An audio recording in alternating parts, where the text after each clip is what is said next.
See, the question was the hypotenuse of a right angled triangle has its ends at the point 1, 3 and minus 4, 1. Find the equation of the legs of the perpendicular.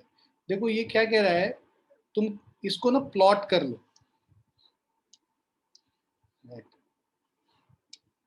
इसको अगर हम लोग रफली plot करते हैं तो ये हमारा क्या आ जाएगा, 1, 3 पे एक है,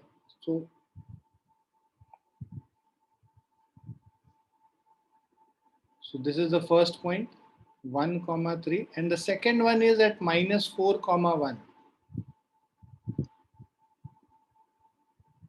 Minus 1, minus 2, minus 3 and minus 4. So this is 1, 2 and 3. Excuse me. Minus 4, 1. ये पॉइंट हो गया और ये 1, 3.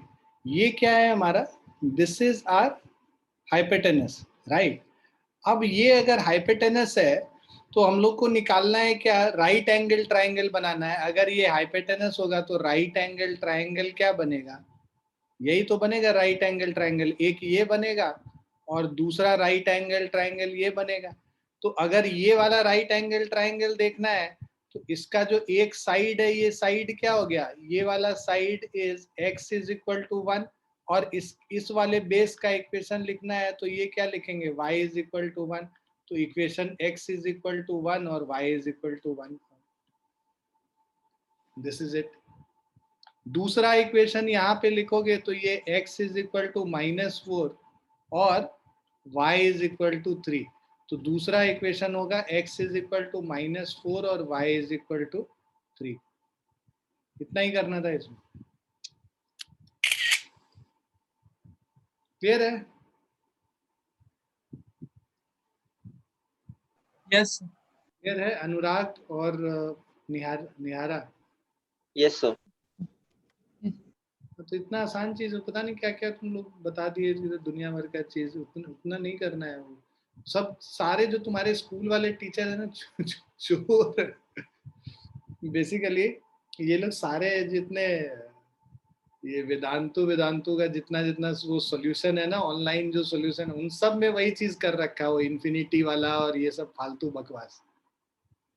इसी वजह से सब लोग जो है ना उसी को कॉपी करके तुमको बता दे रहे हैं, इन्फिनिटी ले लो और ये ले लो और कई सारे होंगे पॉइंट्स. क्यों कई सारे होंगे भाई, 2 ही पॉइंट ही होगा और 90 डिग्री कैसे बनेगा.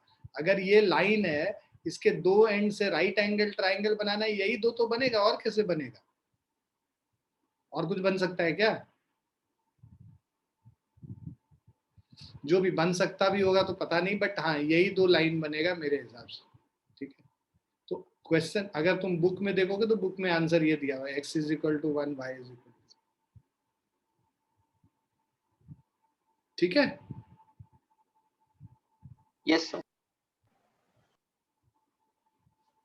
एक गधे ने सॉल्यूशन लिखा, पूरी दुनिया उसी को चेप रही है, सब वही पढ़ा रहे हैं. वाह भाई. चलो ये समझ में आ गया ना.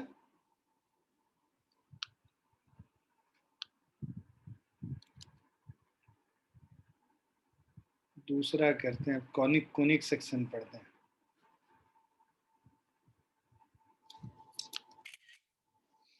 तो कोनिक सेक्शन को जो स्टार्ट करेंगे ना, एक वीडियो से स्टार्ट करेंगे. क्यों? क्योंकि कोनिक सेक्शन होता क्या है पहले वो जानना जरूरी है. कोनिक सेक्शन के लिए सबसे पहले आप ये समझो, ये समझो हम लोग एक, तो कोनिक सेक्शन होता क्या है, sections of a cone, that means let L be a fixed line, fixed vertical line. हमारे पास एक vertical line है, right? ये एक vertical line, fixed line, so this is fixed. और उसके बाद and M be another line intersecting it at a fixed point V, तो ये vertex हो गया जिसको हम लोग vertex कहते हैं. और ये जो M है इस लाइन को जनरेटर कहते हैं. क्यों जनरेटर कहते हैं अभी समझ में आएगा. ठीक है. intersecting at a fixed point V and inclined to it at an angle alpha. Suppose we rotate the line M around L. M को अगर ये वाले लाइन को रोटेट कर दोगे तो तुमको ऊपर एक ऐसा कोन मिलेगा, ठीक है, और नीचे भी एक उसी तरीके का कोन मिल जाएगा। क्लियर है? अगर हम इसको ऐसे रोटेट कर देंगे चारों तरफ, राइट, तो दो कोन बनेगा। Try and understand this.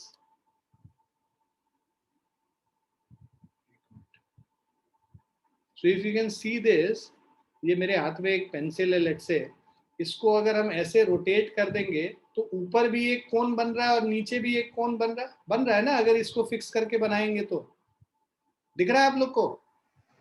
Yes sir.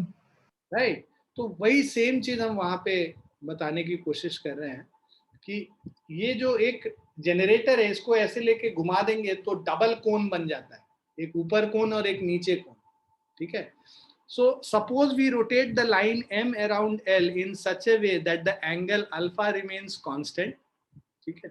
तो ये अल्फा को हम लोग कांस्टेंट रख रहे हैं, मतलब इधर भी अल्फा, दोनों तरफ ये अल्फा है। Then the surface generated is a double napped, ये नैप कहते हैं, ये जो है ना, इसको नैप कहते हैं basically. Double napped right circular hollow cone, right circular hollow cone, क्योंकि ये जो लाइन है इससे परपेंडिकुलर बना रहे हैं, ठीक है। So right circular hollow cone hereinafter referred as, इसको आगे, इसके आगे हम लोग क्या रेफर करेंगे? So herein after referred as cone and extended indefinitely far in both the direction, दोनों डायरेक्शन में indefinitely हम ये कर रहे हैं। इसको लोअर नैप कहेंगे, इसको अपर नैप कहेंगे। ये हमारा जनरेटर हो गया M, ठीक। अब the point V is called the vertex, जो पॉइंट फिक्स है इसको हम लोग वर्टेक्स कहते हैं। And the line L is the axis of the कोन, ये जो लाइन L है, this is called the axis of the cone. The rotating line M is called generator of the cone. The vertex separates the cone into two parts called naps. Now, if we take the intersection of the plane with the cone, the section so obtained is called a conic section. मतलब इस plane से जब हम इस कोन को cut करेंगे तो हमें एक सेक्शन मिलेगा इस तरीके,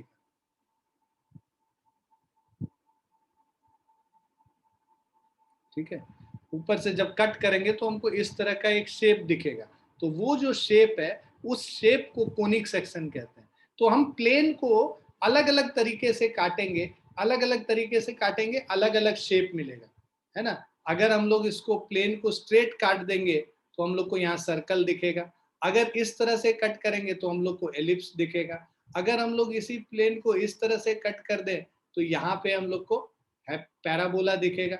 अगर कुछ इस तरीके से कट करें कि ये और ये दोनों कट हो रहा हो उससे, मतलब कुछ इस तरीके से कट हो रहा हो, तो यहाँ पे हाइपरबोला बेसिकली दिखेगा। ये सारी चीजें देखो, ये विजुअलाइज अभी नहीं कर पाओगे, इसीलिए 3D में देखना बहुत जरूरी है, और उसमें वो वीडियो तुम्हारी मदद करेगा तुमको। तो एक बार वो वीडियो देखते हैं, उसके बाद फिर यहाँ से इसके आगे और पढ़ेंगे, क्योंकि अभी हम कुछ बताएंगे तो सब हवा में जाएगा तुम्हारे। और समझना इसलिए जरूरी है, देखो एग्जाम में नहीं पूछेगा कि कैसे से क्या बनता है, बट कोनिक सेक्शन पढ़ रहे हो, कोई आगे जाके कोई तुमसे पूछता है कि क्या होता है कोनिक सेक्शन, पता तो हो कोनिक सेक्शन। सब लोग सीधे फॉर्मूला से शुरू करते हैं, सर्कल का फॉर्मूला लिख देते हैं और सॉल्व करा देते हैं, वो नहीं है कोनिक सेक्शन। कोनिक सेक्शन समझने के लिए तुमको पता होना चाहिए कोनिक सेक्शन स्टार्ट कहाँ से हुआ, आया कहाँ से, है ना, उत्पत्ति कहाँ से हुआ उसका। तो समझो इसको।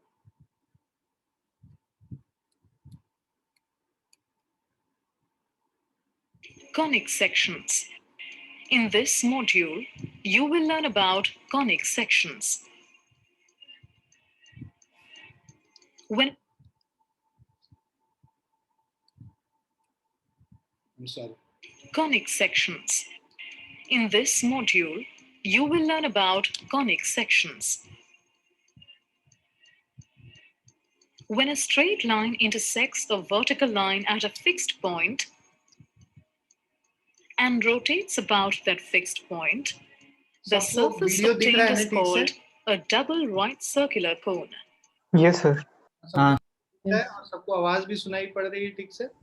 Yes sir. A double right circular cone consists of two cones joined at a fixed point called the vertex. The line that rotates about the vertex is called the generator, and the line that remains fixed is called the axis. A right circular cone has a circular base, and its axis is always perpendicular line from the center of the base to the vertex.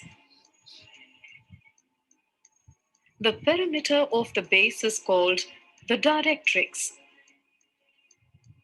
The lateral surface of a right circular cone is called a nap.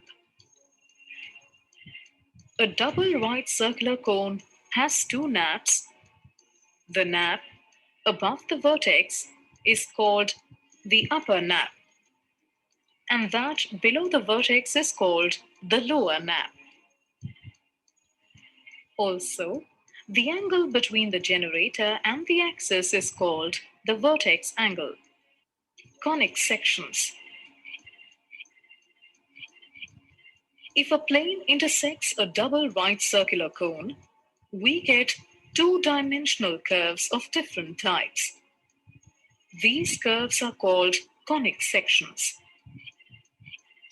देखो यहाँ circle मिल रहा है इस पे जब straight cut कर रहा है कुछ एंगल पे Depending कर रहा है on तो the एलिप्स angle हो रहा है made by the plane with the vertical axis of the cone, the plane can cut the cone in three different ways. Ellipse.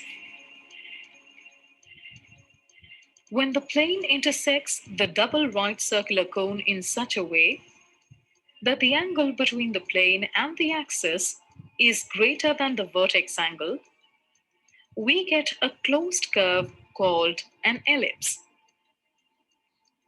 When the plane is perpendicular to the axis, the ellipse becomes a circle. Thus, a circle is a special type of ellipse. Parabola.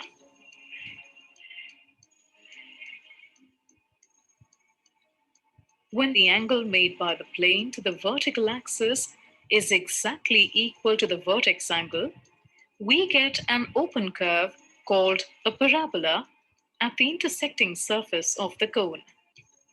Hyperbola.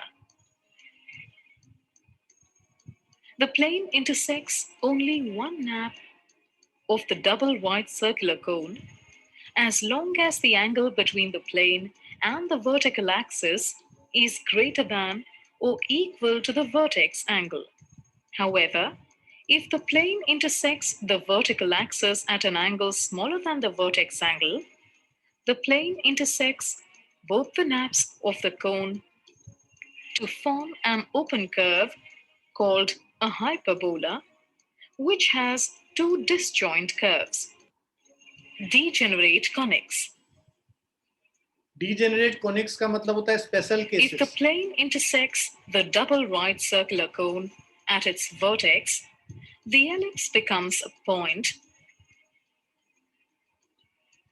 The parabola becomes a line,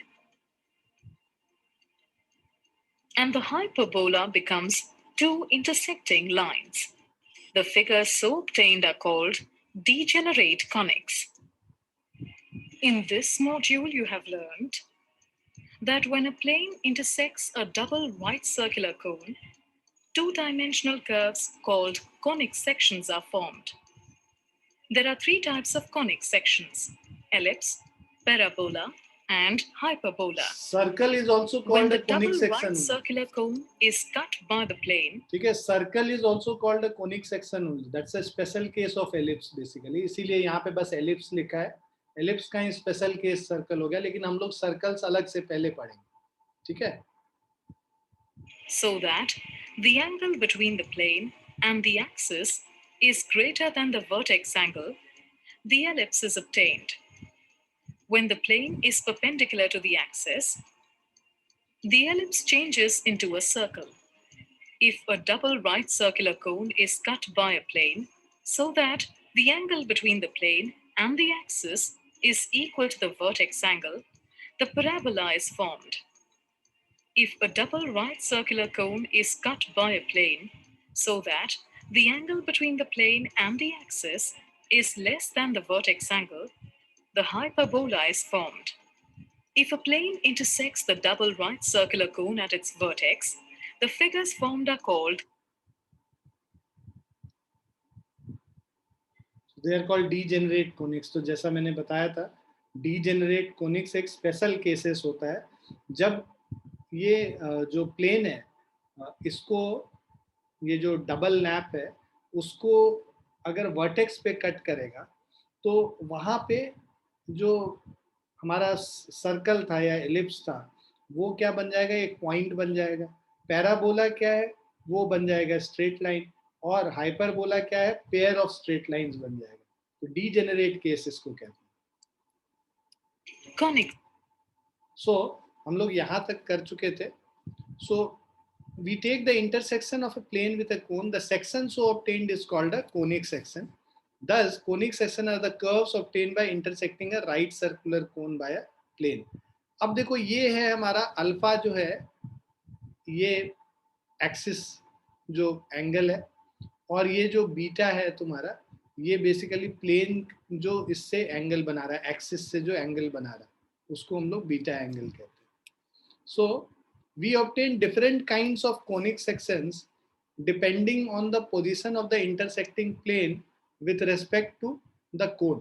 ठीक है, intersecting plane के position with respect to the cone हम लोग कर रहे हैं, and by the angle made by it with the vertical axis of the cone. So ये plane जो vertical axis से angle बना रहा है वो angle, तो अगर 90 डिग्री है तो सर्कल मिलेगा 90 डिग्री से लेस बट अल्फा से ज्यादा, ग्रेटर देन अल्फा। तो ये देखो, intersection of the plane with the cone can place either at the vertex of the cone और at any part of the nappe, either between, below और above the vertex. अब हम लोग circle, ellipse, parabola और hyperbola का देखते हैं। अगर when the plane cuts the nappe of the cone we have following situation, when beta is 90 degree, तो ये जो एंगल, ये जो प्लेन एंगल बना रहा है एक्सिस से, अगर वो 90 डिग्री है, ये एंगल अगर 90 डिग्री है, तो उस केस में the section is a circle. If alpha is less than beta is less than 90, मतलब बीटा जो है 90 डिग्री और अल्फा से बड़ा है, 90 डिग्री से छोटा है, उस केस में एलिप्स मिलेगा तुमको। जब बीटा अल्फा के बराबर हो गया, बीटा जो है अल्फा के बराबर हो गया, ये और ये एंगल बराबर है, तो उस केस में तुमको पैराबोला मिलेगा यहाँ पे। और जब बीटा जो है अल्फा से छोटा हो गया बट 0 डिग्री से बड़ा है, तो उस केस में तुमको हाइपरबोला मिलता है, एक ये और दूसरा ये। ठीक है, तो ये हमें हाइपरबोला मिला। क्लियर है बच्चों? Yes sir. तो वो वीडियो भी तुमको शेयर कर देंगे, जब भी तुमको समझना हो तो उसको देख लेना, समझ लेना। बहुत अच्छी वीडियो है, मतलब पूरे अच्छे से कैप्चर करती है इन सब चीज़ों को।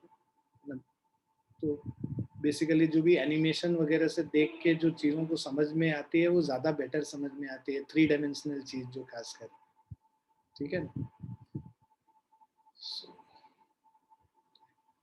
अब डीजेनरेट कोनिक सेक्शन अगर हम लोग देखते हैं, डीजेनरेट केसेस क्या है, उसके special cases basically when the plane cuts at the vertex, मतलब वर्टेक्स पे जब प्लेन कट करेगा, we have following different cases.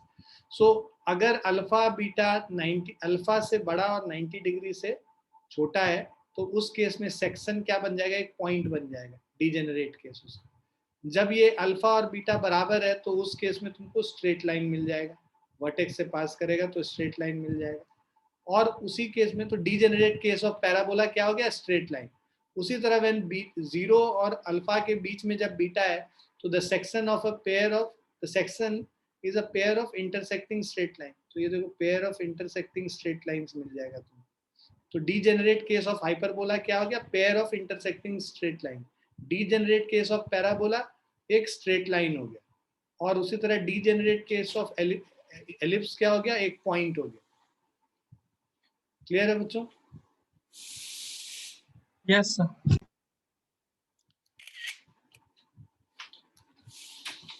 अब हम लोग सर्कल से स्टार्ट करते हैं। पहला जो कोनिक सेक्शन हम लोग पढ़ेंगे वो सर्कल्स पढ़ेंगे। तो इस चैप्टर में हम लोग 4 चीज पढ़ेंगे। पहला हो गया सर्कल, दूसरा हो गया पैराबोला, ठीक है, तीसरा हो गया एलिप्स, और चौथा हो गया हाइपरबोला। कोनिक सेक्शन जो है बहुत इंपॉर्टेंट टॉपिक है। अगर तुम, है ना, कोनिक सेक्शन और स्ट्रेट लाइन जो कोऑर्डिनेट ज्योमेट्री बहुत इंपॉर्टेंट टॉपिक है तुम्हारे सारे कॉम्पिटिटिव एग्जाम्स के लिए, क्योंकि ये एक ऐसा सेक्शन है जिसपे तुम एकदम दावे के साथ कह सकते हो कि इसमें से क्वेश्चन आएगा तो हम बना देंगे। कोनिक सेक्शन एक ऐसा टॉपिक है जिसपे तुम कॉन्फिडेंट हो सकते हो कि कहीं से भी क्वेश्चन आएगा तो हम बना सकते हैं। तो इस वजह से बहुत इंपॉर्टेंस रखता है ये, ठीक है, इस वजह से बहुत इंपॉर्टेंस रखता है ये पूरा चैप्टर। तो इसीलिए तुमको चाहिए कि यहाँ पे जो अभी हम लोग करेंगे एनसीईआरटी लेवल का, वो तो बहुत ही बेसिक है ना। वैसा क्वेश्चन तो पूछेगा भी नहीं कोई तुमसे किसी भी कॉम्पिटिटिव एग्जाम में। उससे बस तुम ये है कि सब चीज जान जाओगे कि सर्कल क्या है, पैराबोला क्या है, एलिप्स क्या है, हाइपरबोला क्या है। एग्जाम्स में जो क्वेश्चन आएंगे कॉम्पिटिटिव एग्जाम्स में, that will be completely different than what is there in NCERT. So what I would suggest कि बिल्कुल इसको ना अच्छे से, हम सर को भी बता देंगे, कलम सर को भी, तुम लोग को अच्छे से करा दे, रगड़ दें इसको, क्योंकि इसका बहुत इंपॉर्टेंस रखता है ये पर्टिकुलर चैप्टर। तुम लोग भी अपने साइड से जहां से भी मिले, ऐसा नहीं कोई भी किताब लेके बनाना शुरू कर दो। भाई एसएल लोनी सब बोलते हैं बहुत अच्छा, बट एसएल लोनी में आधा से ज्यादा चीज सिलेबस के बाहर है, वो पढ़ना ही नहीं।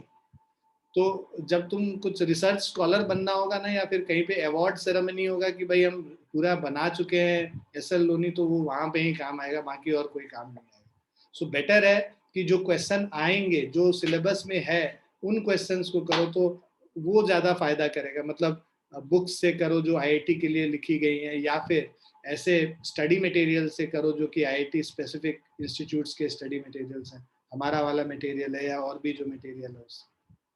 क्लियर है बच्चों? Yes, sir. चलिए, circle is a set of all the points in a plane that are equidistant from a fixed point in the plane.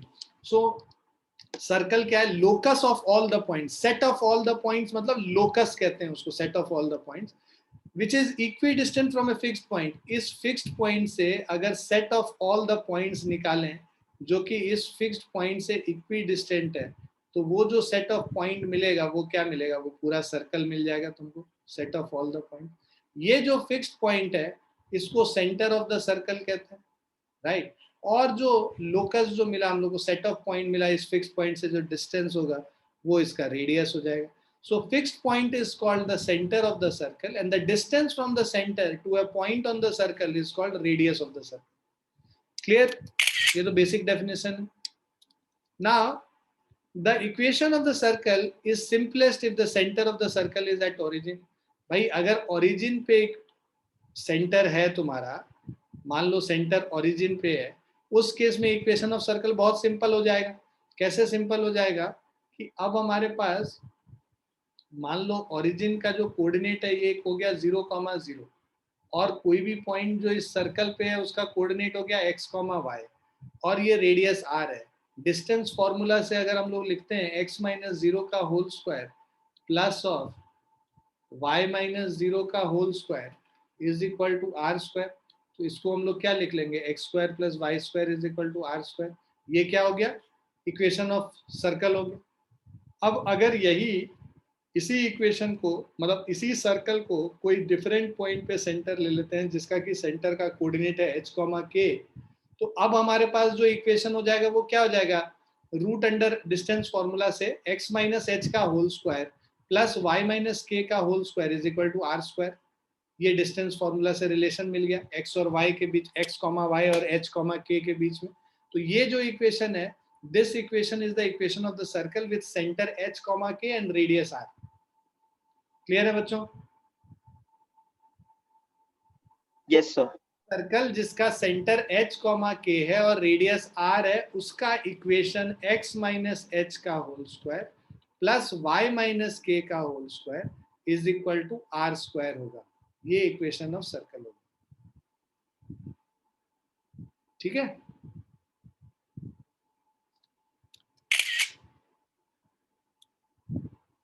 जैसे आपसे पूछा है यहाँ पे, find an equation of the circle with centre at 0,0 and radius at r। So equation of circle with centre 0,0, हमारे पास जो equation of circle है पहले लिख लेते हैं, x - h का होल स्क्वायर, जिससे कि तुमको याद भी होता रहे साथ में, y - k का whole square is equal to r square. h comma k क्या है, 0,0 है, मतलब x माइनस 0 का होल स्क्वायर, और k क्या है, 0 है, y माइनस 0 का whole square is equal to r square हो गया। तो हमारा इक्वेशन हो गया x square plus y square is equal to r square हो जाएगा। क्लियर है बच्चों? Yes, sir.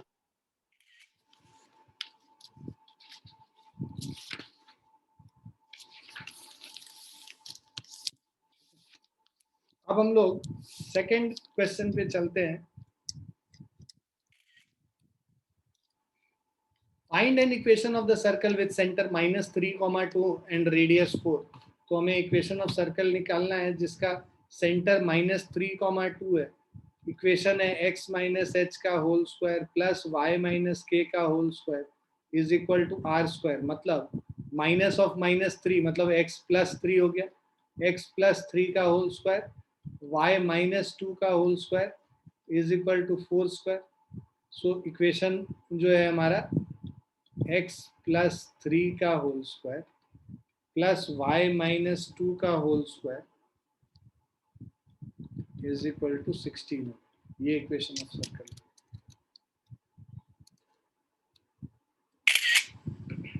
क्लियर है बच्चों?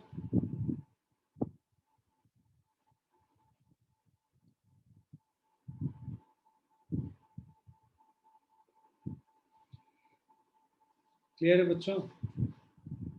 Yes, sir. Yes, sir.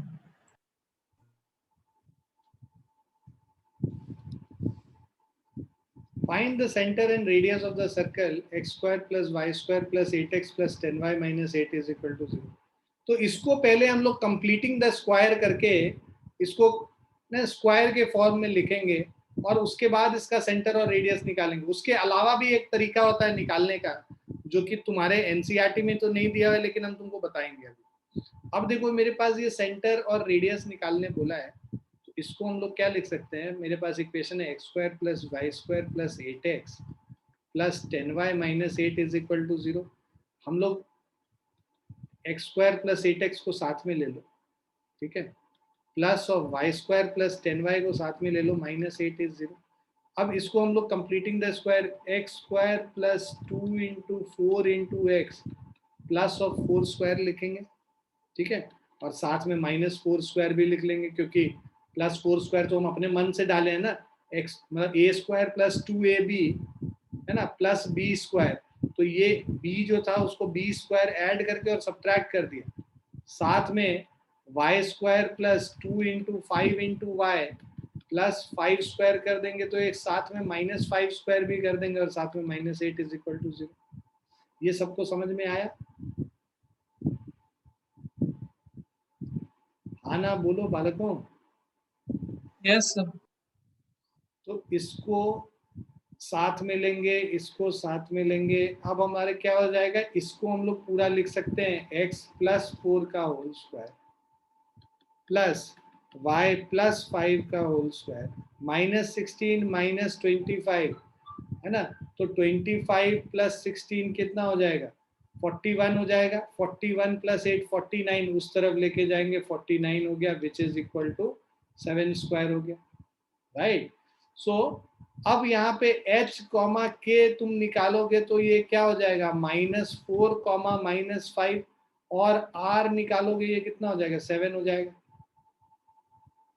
Clear है बच्चों? Yes, sir. सबको समझ में आया? हाँ। नमन भैया,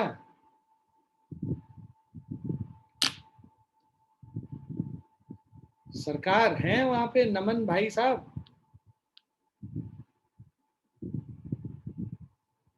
सो गया क्या? सो ही गया है, तो गाना सुन रहा है या किसी से चैट कर रहा है। और दूसरा होनहार विद्यार्थी कहाँ है, अभेद्या, समझ में आया बच्चे?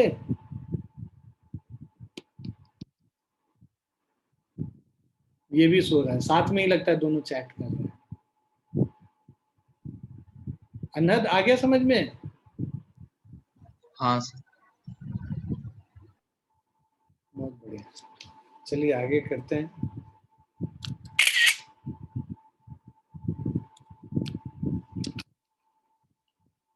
नेक्स्ट क्वेश्चन है, अच्छा इसी क्वेश्चन को अगर हमको दूसरे तरीके से करना होगा तो देखो क्या होता है, जो जनरल इक्वेशन ऑफ सर्कल, ये आईएससी के बच्चों के लिए ये जानकारी और कॉम्पिटिटिव एग्जाम्स के बच्चों के लिए जानकारी है, सीबीएसई वालों को ये समझने की जरूरत नहीं है ज्यादा। General equation of a circle होता है x square plus y square plus 2gx plus 2fy plus c is equal to 0। ये हमारा जनरल इक्वेशन ऑफ सर्कल है। यहाँ पे जी एफ सी ये सब कांस्टेंट है, ठीक है। यहाँ पे ऐसा अगर जनरल इक्वेशन होता है सर्कल का, तो जो सेंटर होता है सर्कल का वो उसको लिखते हैं माइनस जी कॉमा माइनस एफ से, ठीक है। और जो रेडियस होता है इस सर्कल का ये होता है root under g square plus f square minus c. Clear है बच्चों? अब यहाँ पे देखो, इससे कंपेयर करो तो यहाँ पे 2gx है, मतलब तुम्हारा 2g इज इक्वल टू 8 हो गया तो g का वैल्यू 4 हो गया। उसी तरह 2f इज इक्वल टू 10 हो गया तो f का वैल्यू 5 हो गया। g कॉमा f हमारा माइनस जी कॉमा माइनस एफ है हमारा सेंटर, इसको हम लोग क्या लिख सकते हैं, -4 कॉमा -5 लिख सकते हैं बच्चों। सेंटर पता चल गया हम लोग को। रेडियस निकालना है root under g square plus f square, मतलब 4 square plus 5 square minus of c minus of -8, तो ये कितना हो गया 16 प्लस 25 प्लस 8 तो root 49 which is equal to 7। Clear है बच्चों? Yes, sir. ये जनरल इक्वेशन ऑफ सर्कल है। तो दूसरा तरीका ये भी है करने का, ठीक है, बट हम लोग तो नॉर्मल तरीके से ही करेंगे जितना एनसीईआरटी में दिया हुआ। ये तुम लोग जानकारी के लिए जान लो।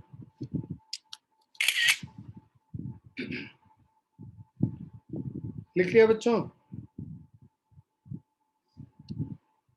Yes, sir. Yes, sir.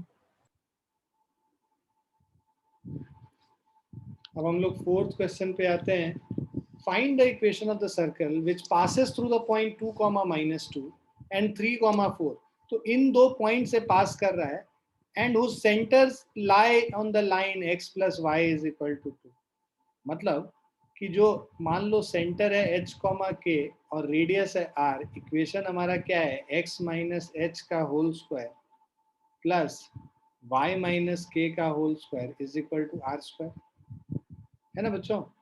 अब देखो पहला रिलेशन सेंटर लाई कर रहा है इस पे, मतलब h, k इसको सेटिस्फाई करेगा, मतलब h प्लस के इज इक्वल टू 2। ये मेरा पहला इक्वेशन हो गया। भाई centre lies on this line, मतलब h, k will satisfy the equation of this line. बाकी ये सर्कल इन दो पॉइंट से पास कर रहा है तो ये दोनों पॉइंट सेटिस्फाई करेंगे इसको। अब हम इसमें पुट कर लेते हैं, x के जगह पुट करेंगे 2 और y के जगह -2, तो ये हो गया 2 माइनस एच का होल स्क्वायर -2 माइनस के का whole square is equal to r square, ठीक है।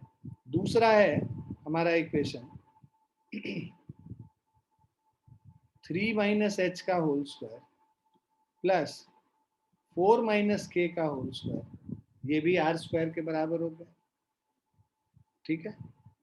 अब हम लोग क्या करते हैं, इनको सॉल्व कर लेते हैं। मेरे पास ये फर्स्ट इक्वेशन, ये सेकंड इक्वेशन और ये थर्ड इक्वेशन, है ना। अब क्या करो, इन दोनों को इक्वेट कर दो, सेकंड और थर्ड को इक्वेट कर दो और यहाँ पर से k का वैल्यू 2 माइनस एच पुट कर लेंगे, है ना, सब्स्टिट्यूट कर लेंगे यहाँ। तो अब हमारे पास है भाई 2 माइनस एच का whole square plus -2 minus of k, हम लोग लिख सकते हैं 2 माइनस एच, -2 माइनस के मतलब minus of 2 plus of h का whole square is equal to 3 minus h का whole square plus 4 minus k, ठीक है, 4 माइनस ऑफ के है 2 माइनस एच, मतलब 4 माइनस 2 प्लस एच हो गया का होल स्क्वायर, ठीक है। So this is 4 plus h square minus 4h, 4 minus 2 minus 2 minus 4 हो गया, माइनस 4 का square 16 plus h square minus of 8h is equal to 9 plus h square minus 6h, 4 minus 2 2 हो गया, 2 square 4 plus h square plus 4h, ठीक है। अब देखो यहाँ पे ये h square h square h square और एच स्क्वायर कैंसिल हो गया, minus 4 minus 8 minus 12, 16 4 20, 20 minus 12h, 9 plus 4 13 minus 2h, इधर ले आओगे 13 20 माइनस 13 हो जाएगा 7 और 12 minus 2 10h, so that means h is equal to 0.7 हो गया, h 0.7 हो गया तो k का वैल्यू 2 माइनस h माइनस 1.3 हो गया, और इन सब का वैल्यू अगर उसमें सब्स्टिट्यूट कर लेते हैं किसी भी इक्वेशन में तो r का वैल्यू तुमको निकल जाएगा, r square is equal to 2 minus h मतलब 1.3 का स्क्वायर और माइनस 2 माइनस k तो माइनस 3.3 का स्क्वायर,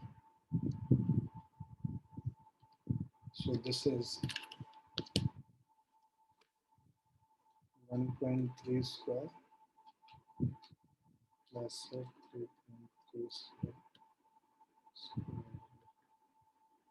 3.54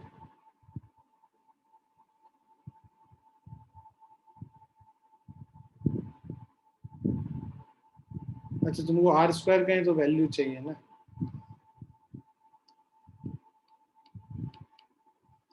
तो 12.58 हो जाएगा बेसिकली।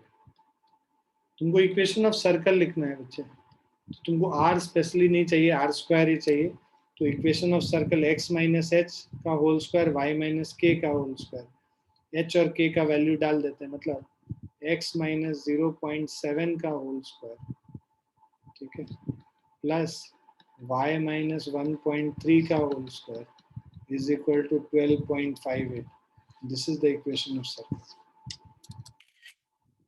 क्लियर बच्चों?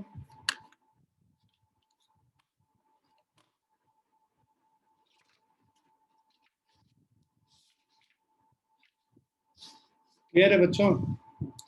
Yes, sir. Yes, sir. लिख लिया सबने?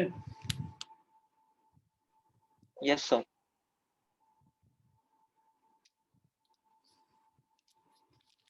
Up in each of the following exercise, what we have to do is we have to solve this. So in each of the following exercise 1 to 5, find the equation of the circle with center 0, 2 and radius 2. तो ये काफी आसान है, फटाफट करते जाते हैं। पहला इक्वेशन है, हम लोग एक बार इक्वेशन लिख लेते हैं, x माइनस एच का whole square y minus k का whole square is equal to r square, बाकी सब में हम लोग इसको यूज कर लेंगे। सो सेंटर 0, 2 है तो दैट मीन्स x माइनस 0 का whole square plus y minus 2 का whole square is equal to 2 square, that is 4। तो इसको पूरा सॉल्व करना है बेसिकली, तो ये क्या हो जाएगा x square plus y square plus 4, general equation जो है ना, जनरल फॉर्मूला उस फॉर्म में लिखना है, तो x square plus y square plus 4 minus 4y is equal to 4, 4 और 4 कैंसिल हो गया, तो इक्वेशन हो गया x square plus y square minus 4y is equal to 0, ये पहला इक्वेशन। दूसरा है सेंटर -2, 3 मतलब x प्लस 2 का होल स्क्वायर y माइनस 3 का whole square is equal to 4 square. So ये है x square plus 4 plus 4x y square plus 9 minus 6y is equal to 16। सबको अरेंज कर लेते हैं भाई, x square plus y square plus 4x minus 6y, 9 plus 4, 13 minus 16, minus 3 is equal to 0. x square plus y square plus 4x minus 6y minus 3 is 0. ठीक, third वाला करते हैं. So this is x minus 1 by 2 का whole square plus y minus 1 by 4 का whole square is equal to 1 by 12 का whole square. So this is x square plus 1 by 4 minus of x है ना, 2ab यहाँ पे 1 by 2 से cut जाएगा, y square plus 1 by 16 minus of y by 2 is equal to 1 by 144. पूरे को अगर हम लोग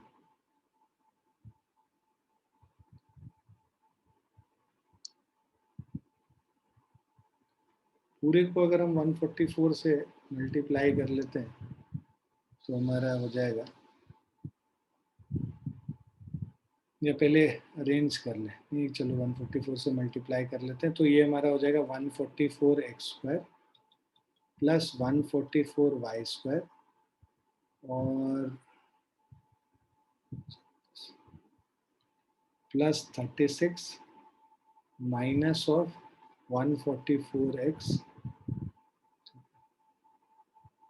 plus 9 minus of 72y is equal to 1.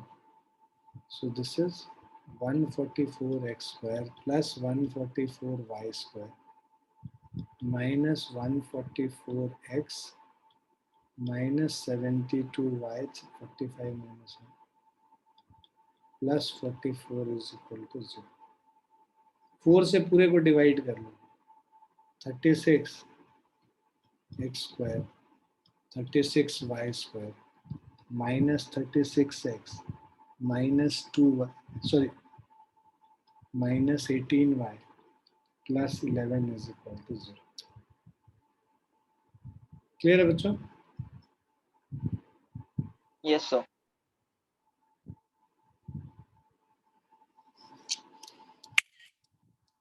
लिख लिया सबने?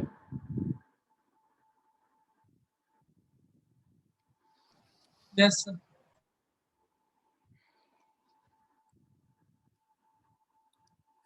Fourth question.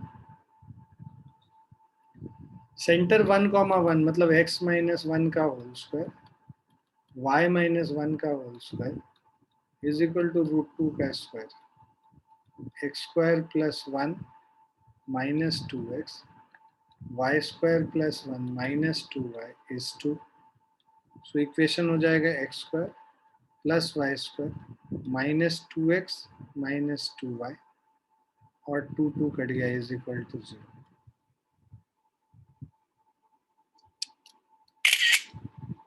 क्लियर है बच्चों? यस. लिख लिया सबने? Yes, sir.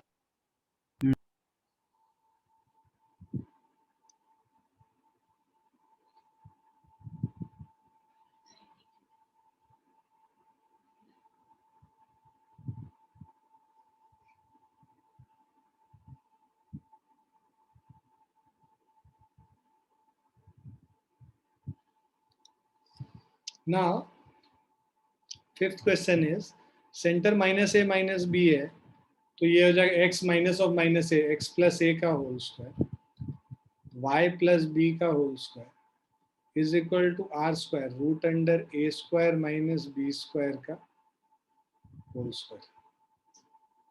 ठीक है, सो इसको हम लोग लिख सकते हैं x square plus a square plus 2x से y square plus b square plus 2by is equal to a square minus b square. इसको लिखेंगे x square plus y square plus 2ax plus 2by और a square plus b square तो plus of 2b square is equal to 0. Clear है बच्चों?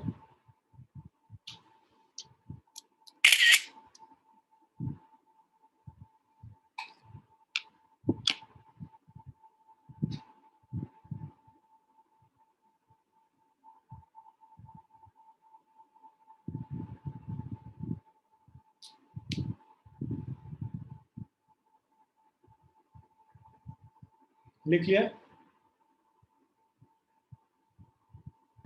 हाँ sir. था कहाँ बालक? अभेद्या द ग्रेट। सर इधर ही था सर। तो तुझे आवाज दे रहा तो था ही नहीं, जबरदस्ती कर रहा है? सर मैं बोल रहा था सर, आपको मेरी आवाज नहीं सुनाई दे रही होगी, बट मैं बोल रहा था, माइक ग्लिच होगा सर। भाई साहब बोल रहा था, वो म्यूट दिख रहा था तेरे इस पे, है? बोल हाँ रहा सर, वो कभी कभार माइक ग्लिच हो जाता है सर, जब बोलते हो आता नहीं है सर। जाता है वो। भाई साहब ग्लिच, इतना अंग्रेजी भरकम शब्द मारेगा भाई साहब, सर दर्द करने लगेगा, रात में नींद नहीं आएगी मुझे, है? माधव सर भैया इतना सच्ची तो में सर। सीखे, सीख लो थोड़ा सा इससे। Glitch, GLITCH। नमन दत्ता अभी भी है या भाग गया? सर वो मैं टाइप कर रहा था सर, बट वो चैट का ऑप्शन ही नहीं आया। ओ भाई साहब, ये दोनों ना बहुत जुल्मी बच्चे हैं, दोनों एक साथ एक ही साथ गायब हुए थे। मुझे तो दाल में, मतलब दाल में काला नहीं, काले में कुछ दाल हला हर येलो येलो दिख रहा है थोड़ा। सर नमन का सर एक्चुअली में खराब है सर। यस सर वो मैं टाइप कर रहा था बट वो हुआ नहीं।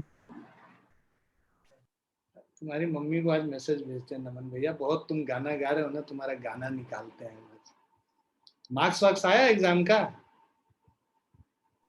यस सर 32 आउट ऑफ 40 है सर। सच सच बोल, झूठ मत बोल। 23 है सर ना? सही में। लट के बोल रहा है? नहीं सर सही में सर 32 है।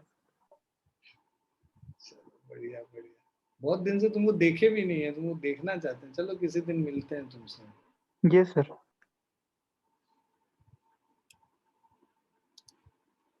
In each of the following exercise 6 to 9 find the center and radius of the circle।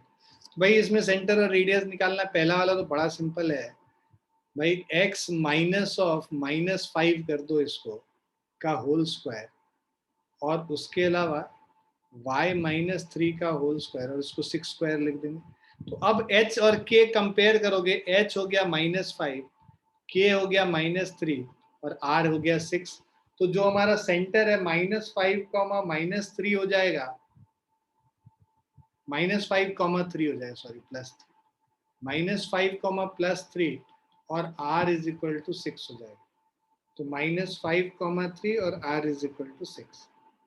ठीक, सेवेंथ वालों को कंप्लीटिंग द स्क्वायर वाले जैसा कर लेंगे। x² + y² -2 इंटू, ठीक है, 2 into 2 into x plus of 2 square, इसको साथ में कर लो, इसको इधर कर लो,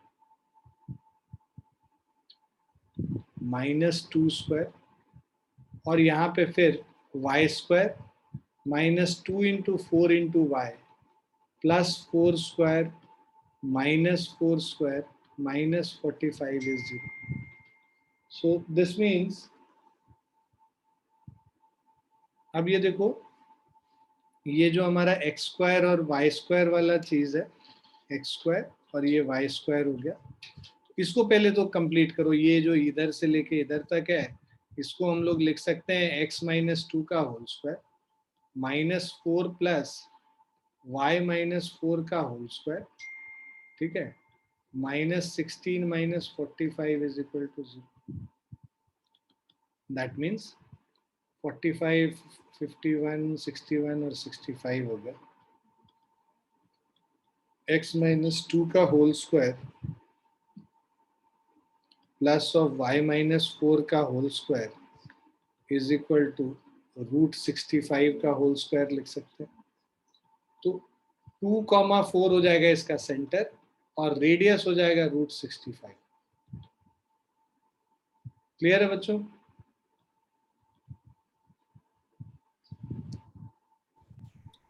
Yes, sir. चलो विल स्टॉप हियर ओनली। तुमको प्रैक्टिस करने के लिए मैं क्वेश्चन भेज दूंगा, एनसीईआरटी नहीं करना है, वो हम लोग क्लास में ही करेंगे। प्रैक्टिस करने के लिए इसके जैसे सिमिलर क्वेश्चंस तुमको भेज देंगे, ठीक है बच्चों?